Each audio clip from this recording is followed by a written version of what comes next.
আসসালামু আলাইকুম, সবাইকে স্বাগতম। আমি শাহির, বর্তমানে পড়াশোনা করতেছি ঢাকা বিশ্ববিদ্যালয়ে।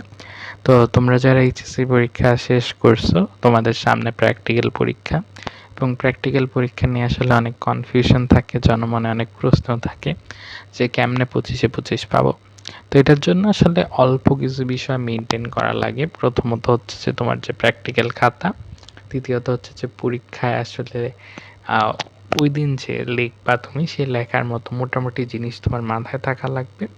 তৃতীয়ত হচ্ছে যে এক্সপেরিমেন্টগুলো আছে এগুলা করতে পারা লাগবে, এবং চতুর্থ হচ্ছে যে ভাইবা বোর্ডে বিভিন্ন প্রশ্ন যেগুলা জিজ্ঞেস করবে এগুলা ফেস করতে পারা লাগবে। প্র্যাকটিক্যাল খাতার ক্ষেত্রে তোমার খাতাটা অবশ্যই নিজে লেখা উচিত। অনেকে মানুষের দ্বারা লেখায় নেয়, বাট খাতাটা অবশ্যই তোমার কলেজের টিচারকে দ্বারা সাইন করায় নিতে হবে। এরপর প্র্যাকটিক্যাল করতে পারার যে বিষয়টা, এইটা হচ্ছে যে সাধারণত কলেজে এইচএসসি পরীক্ষার আগ দিয়ে টিচাররাই মানে ছাত্রদেরকে ডাকে আর কি, মেইনলি ওই তোমার প্র্যাকটিক্যাল খাতাগুলো সাইন করে দেয়, আর যে পরীক্ষণগুলো আছে সেগুলা ছাত্রদেরকে আরেকবার করায় দেয় ওই দিন যে তুমি খাতায় লিখবা।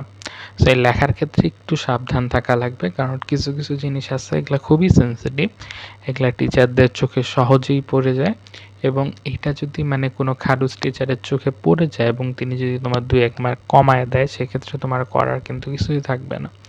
বিশেষ করে বায়োলজির ক্ষেত্রে ধরো তুমি বৈজ্ঞানিক নাম ভুল লিখলা, বা দেখা যাচ্ছে যে বেসিক প্রশ্নটা করছে, দেখা যাচ্ছে তোমাদের মানে ওই বিভিন্ন জিনিসপাতি দেখে না, দেখা যাচ্ছে তোমার দেখাইলো টিবুলা, তুমি লিখছো যে হাড়টা দেখাইছে এটার নাম ফিবুলা, ঠিক আছে? বা ধরো কথার কথা তোমাকে দেখাইলো তারা মাছ, তুমি বলতেছো এটা অন্য কোনো একটা শামুক বা এরকম কিছু একটা বললা, ঠিক আছে? তো এই ভুলগুলার জন্য কিন্তু মার্ক মানে অবশ্যই তারা কাটবে, এবং তাদের কাটার রাইট আছে। এখন এইখানে একটু সতর্ক থাকা লাগবে। এই ক্ষেত্রে যেটা করতে পারো যে মানে যদি কারো দেখে লিখতে পারো, অবভিয়াসলি নিজে না পারলে, বা নিজে অ্যাটলিস্ট পরীক্ষার আগে একটু কষ্ট করে মনে রাখে যাবা, বা যে জিনিসগুলো ইম্পর্টেন্ট সেইটুকু অ্যাটলিস্ট পড়ে যাবা। বেশি টপিক থাকে না, সাধারণত 5 থেকে 6টা জিনিস, মানে তোমাদের যে কলেজের টিচাররা আছে তারাই মোটামুটি বলে দিবে যে কোন জিনিসগুলা থেকে আসবে বা আসার সম্ভাবনা আছে। তো এটা বায়োলজির ক্ষেত্রে। দেন হচ্ছে কেমিস্ট্রির ক্ষেত্রে তোমার প্র্যাকটিক্যাল খাতা দেখে লিখতে দেয়, ঠিক আছে? তো প্র্যাকটিক্যাল খাতা দেখে লিখতে দেয়, তো এটার এগেইনস্টে আবার একটা সমস্যা হচ্ছে যে তোমার প্র্যাকটিক্যাল করছো কিনা এইটা চেক করার আসলে খুব একটা ভালো উপায় থাকে না, কারণ আসলে ল্যাবে অতগুলা জায়গাও থাকে না তোমার অতগুলা প্র্যাকটিক্যাল করার। তো সেক্ষেত্রে যেটা হইতে পারে যে টিচার তোমাকে সেটার এগেইনস্টে প্রশ্ন জিজ্ঞেস করবে যে এটা আসলে কেমনে পাইলা, বা এটা কেমনে আসছে এক্সপ্লেন করো, এরকম করতে পারে।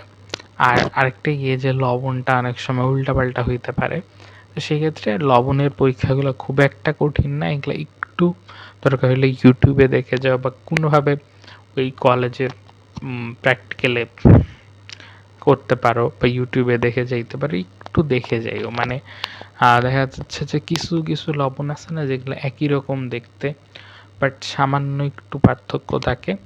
তো এগুলা লবণ পড়লে আসলে গ্যাঞ্জাম লাগে যাইতে পারে। লবণের নামই ধরো যে তুমি ভুল লিখলা, তো সেই ক্ষেত্রে টিচার যদি তোমার মার্ক কাটে দেয়, তার তো রাইট আছে কাটার, তাই না? ওকে, ম্যাথের ক্ষেত্রে যেটা হবে যে ম্যাথে ওই অল্প কিছু প্র্যাকটিক্যালি থাকে, ওগুলাই 2বার করে যদি তুমি মানে দেখে যাও তাহলেই তুমি লিখতে পারবা। ভাইবা বোর্ডে হাইয়েস্ট তোমাকে ওই 2-4টা র্যান্ডম ইন্টিগ্রেশন ফর্মুলা ধরবে, বা 2-একটা ধরো সরলরেখার বৃত্ত সূত্র লিখতে দিল এই। ফিজিক্সের ক্ষেত্রে যেটা হয়, ফিজিক্সের ক্ষেত্রে তোমাকে অ্যাকচুয়ালি ওই বিভিন্ন যন্ত্রপাতি দিয়ে জিনিসটা আসলে মাপে টাপে দেখা লাগে। এই ক্ষেত্রে যেটা হয় যে অনেক কলেজে আসলে যন্ত্রপাতিই থাকে না, বা যন্ত্রপাতি এত খারাপ হয় যে আসলে মাপা যায় না। সেক্ষেত্রে করতে পারো যে তোমার মোটামুটি 2-1 জন মিলে মাপে ওই একই রেজাল্ট সবাই লিখে দিতে পারো, সেটা যদি সম্ভব হয় আর কি। আর না হইলে ইউটিউবে দেখে যাইতে পারো যে কেমনে মাপতে হয়, কেমনে কি করতে হয়। যদিও এগুলো আসলে এক রাতে দেখাটা একটু টাফ, এক রাতে বুঝাটাও একটু টাফ। সেক্ষেত্রে সেক্ষেত্রে তুমি মানে মানে প্র্যাকটিক্যাল নেওয়ার সময় একটু সোজা সোজাগুলো নিতে পারো, দেখা যাচ্ছে যে বেশি কঠিন পড়ে গেলে টিচারকে রিকোয়েস্ট করতে পারো যে স্যার আসলে এটা না, এটার জায়গায় অন্যটা দেন। সাধারণত অ্যাকসেপ্ট করবে না টিচাররা, বা অনেক সময় আসলে টিচাররা তোমাকে চয়েস করার সুযোগ দেয় যে কোনটা তুমি করতে চাও। ঠিক আছে? তো সেই ক্ষেত্রে মানে যেগুলা সোজা সেগুলা সিলেক্ট করিও। Okay. So yeah, that's it. আরো কোয়েশ্চেন থাকলে তো কমেন্টে লিখতেই পারতেছো। থ্যাংকস ফর ওয়াচিং, আর see you on the next one.